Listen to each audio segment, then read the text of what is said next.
Malcolm was King of Scots from 1058 to 1093. He was later nicknamed Canmore in Scottish Gaelic, Great Chief. Malcolm's long reign, lasting 35 years, preceded the beginning of the Scoto-Norman Age. He is the historical equivalent of the character of the same name in Shakespeare's Macbeth. Malcolm's kingdom did not extend over the full territory of modern Scotland. The north and west of Scotland remained in Scandinavian, Norse Gael and Gaelic control, and the areas under the control of the kings of Scots did not advance much beyond the limits set by Malcolm II until the 12th century. Malcolm III fought a succession of wars against the Kingdom of England, which may have had as their goal the conquest of the English earldom of Northumbria. These wars did not result in any significant advances southwards. Malcolm's main achievement is to have continued a line which would rule Scotland for many years,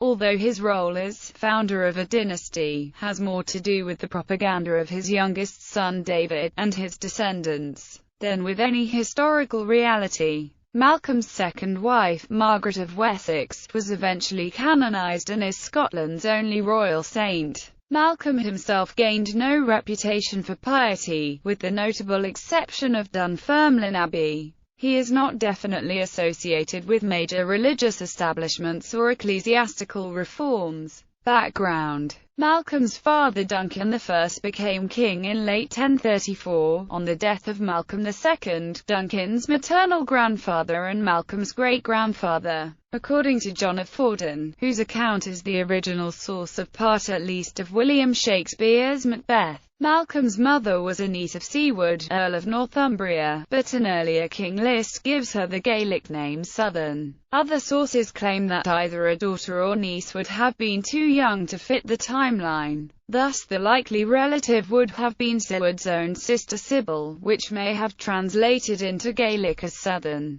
Duncan's reign was not successful and he was killed by Macbeth on 15 August 1040. Although Shakespeare's Macbeth presents Malcolm as a grown man and his father as an old one, it appears that Duncan was still young in 1040, and Malcolm and his brother Donalbain were children. Malcolm's family did attempt to overthrow Macbeth in 1045, but Malcolm's grandfather Crinan of Dunkeld was killed in the attempt. Soon after the death of Duncan, his two young sons were sent away for greater safety. Exactly where is the subject of debate. According to one version, Malcolm was sent to England, and his younger brother Donalbain was sent to the Isles. Based on Fordun's account, it was assumed that Malcolm passed most of Macbeth's 17-year reign in the Kingdom of England at the court of Edward the Confessor. According to an alternative version, Malcolm's mother took both sons into exile at the court of Thorfinn Sigurdsson, Earl of Orkney, an enemy of Macbeth's family, and perhaps Duncan's kinsman by marriage. An English invasion in 1054, with Siward, Earl of Northumbria in command, had as its goal the installation of one, Mael Coluim, son of the King of the Cumbrians.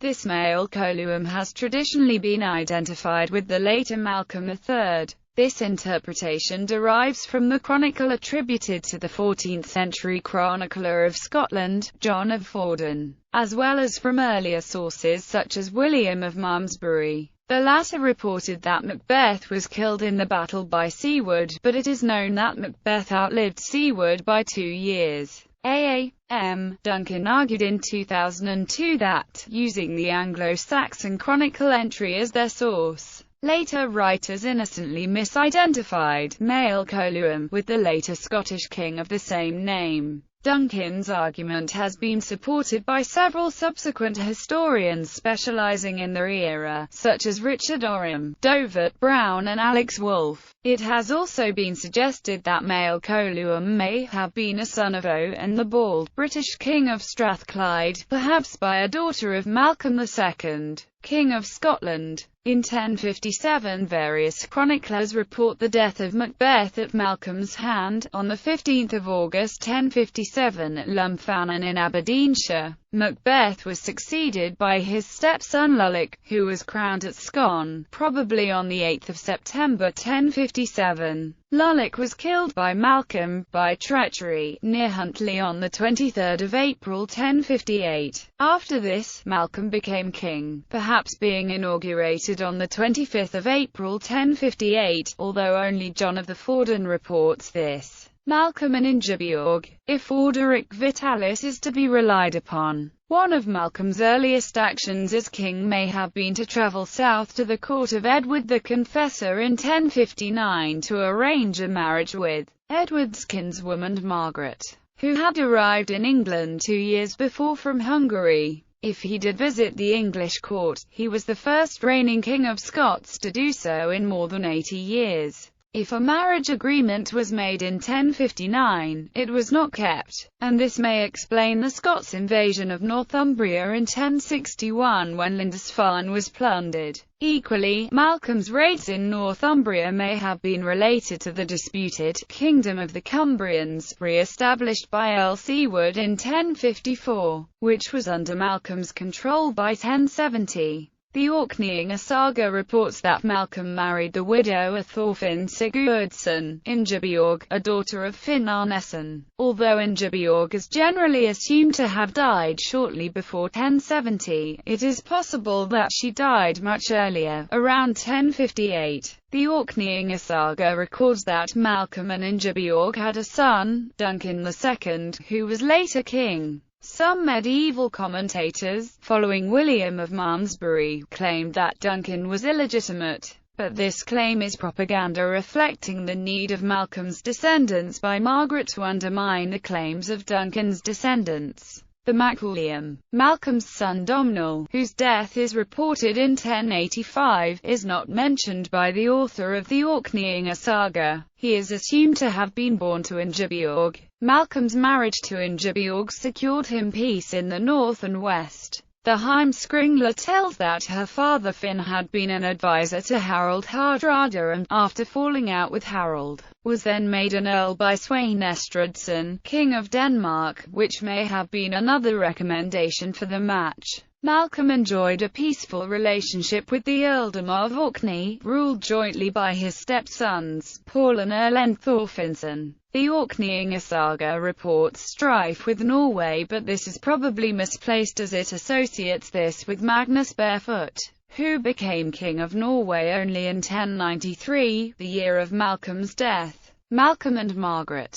Although he had given sanctuary to Tostig Godwinson when the Northumbrians drove him out, Malcolm was not directly involved in the ill-fated invasion of England by Harald Hardrada and Tostig in 1066, which ended in defeat and death at the Battle of Stamford Bridge. In 1068, he granted asylum to a group of English exiles fleeing from William of Normandy, among them Agatha, widow of Edward the Confessor's nephew Edward the Exile, and her children, Edgar Atheling and his sisters Margaret and Christina. They were accompanied by Gospatrick, Earl of Northumbria. The exiles were disappointed, however, if they had expected immediate assistance from the Scots. In 1069 the exiles returned to England, to join a spreading revolt in the north, even though Gospatrick and Sigurd's son Waltheof submitted by the end of the year. The arrival of a Danish army under Svein Estridsson seemed to ensure that William's position remained weak. Malcolm decided on war, and took his army south into Cumbria and across the Pennines, wasting Teesdale and Cleveland, then marching north,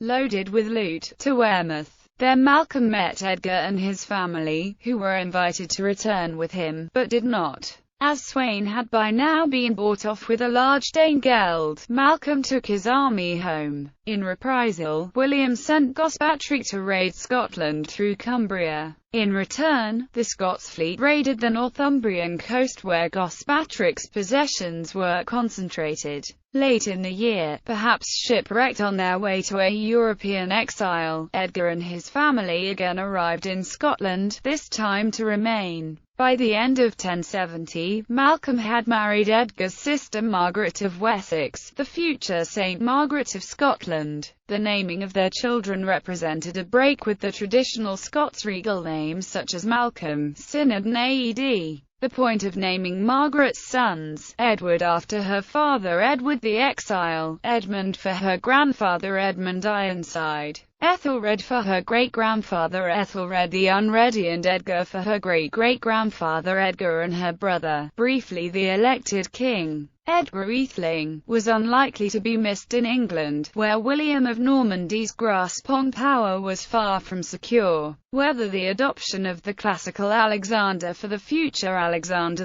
I of Scotland and the biblical David for the future David I of Scotland represented a recognition that William of Normandy would not be easily removed, or was due to the repetition of Anglo-Saxon royal name. Another Edmund had preceded Edgar, is not known. Margaret also gave Malcolm two daughters, Edith, who married Henry I of England, and Mary, who married Eustace III of Boulogne. In 1072, with the harrying of the north completed and his position again secured, William of Normandy came north with an army and a fleet. Malcolm met William at Abernethy and, in the words of the Anglo-Saxon Chronicle, became his man, and handed over his eldest son Duncan as a hostage, and arranged peace between William and Edgar. Accepting the overlordship of the King of the English was no novelty, as previous kings had done so without result. The same was true of Malcolm. His agreement with the English king was followed by further raids into Northumbria, which led to further trouble in the earldom and the killing of Bishop William Walcher at Gateshead.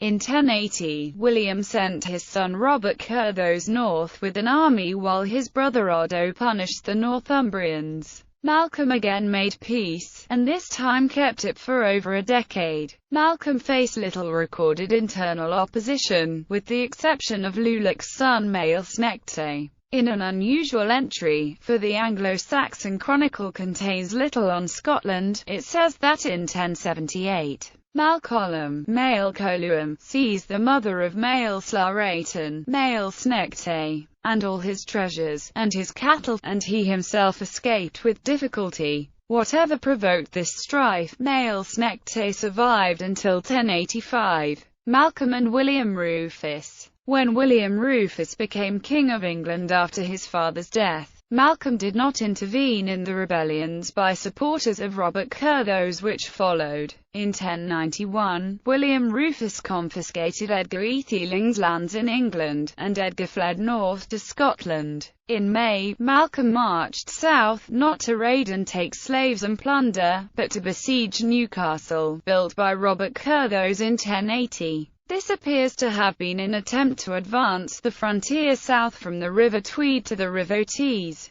The threat was enough to bring the English king back from Normandy, where he had been fighting Robert Curthose. In September, learning of William Rufus's approaching army, Malcolm withdrew north and the English followed. Unlike in 1072, Malcolm was prepared to fight, but a peace was arranged by Edgar Atheling and Robert Curthose whereby Malcolm again acknowledged the overlordship of the English king. In 1092, the peace began to break down, based on the idea that the Scots controlled much of modern Cumbria. It had been supposed that William Rufus's Newcastle at Carlisle and his settlement of English peasants in the surrounds was the cause. It is unlikely that Malcolm controlled Cumbria, and the dispute instead concerned the estates granted to Malcolm by William Rufus's father in 1072 for his maintenance when visiting England. Malcolm sent messengers to discuss the question and William Rufus agreed to a meeting. Malcolm travelled south to Gloucester, stopping at Wilton Abbey to visit his daughter Edith and sister-in-law Christina. Malcolm arrived there on the 24th of August 1093 to find that William Rufus refused to negotiate, insisting that the dispute be judged by the English barons.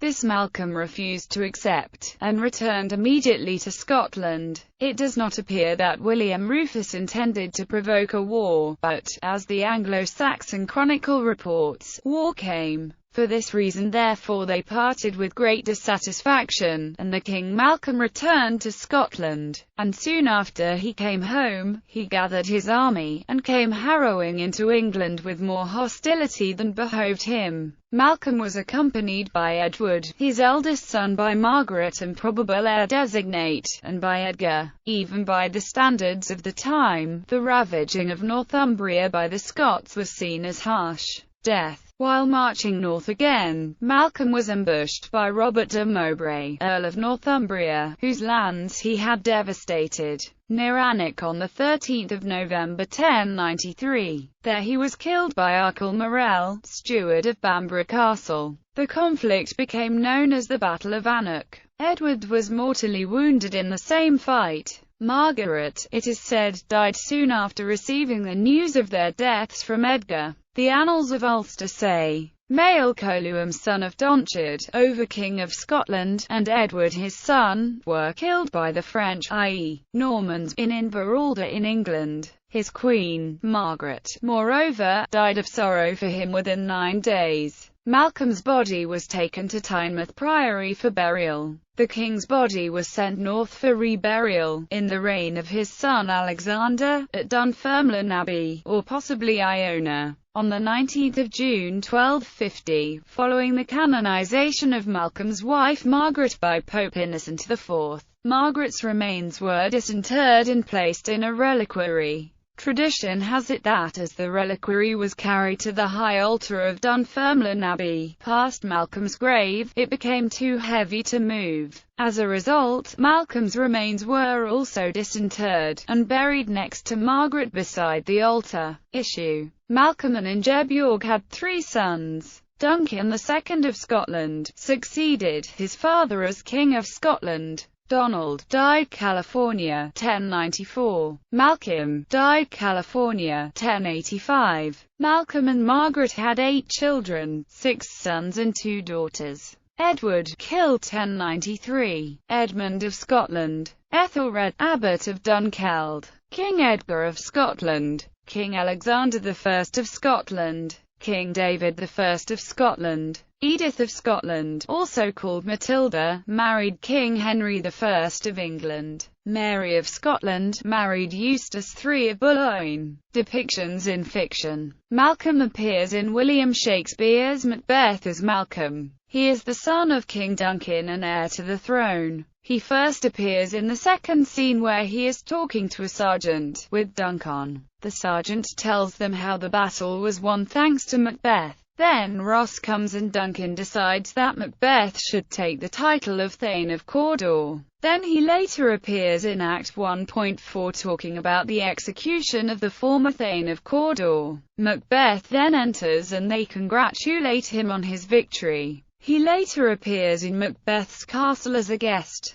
When his father is killed, he is suspected of the murder, so he escapes to England. He later makes an appearance in Act 4.3, where he talks to Macduff about Macbeth and what to do. They both decide to start a war against him. In Act 5.4 he is seen in Dunsinane getting ready for war. He orders the troops to hide behind branches and slowly advance towards the castle. In Act 5.8 he watches the battle against Macbeth and Macduff with Seward and Ross. When eventually Macbeth is killed, Malcolm takes over as king. The married life of Malcolm III and Margaret has been the subject of 2 historical novels, A Goodly Pearl by Mary H. Debenham, and Malcolm Canmore's Pearl by Agnes Grant Hay. Both focus on court life in Dunfermline, and the Margaret helping introduce Anglo-Saxon culture in Scotland. The latter novel covers events to 1093, ending with Malcolm's death. Canmore appears in the 3rd and 4th episodes of the 4-part series, City of Stone, in Disney's Gargoyles, as an antagonist of Macbeth. After witnessing his father Duncan's death, the young Canmore swears revenge on both Macbeth and his gargoyle ally, Demona. After reaching adulthood, he overthrows Macbeth with English allies.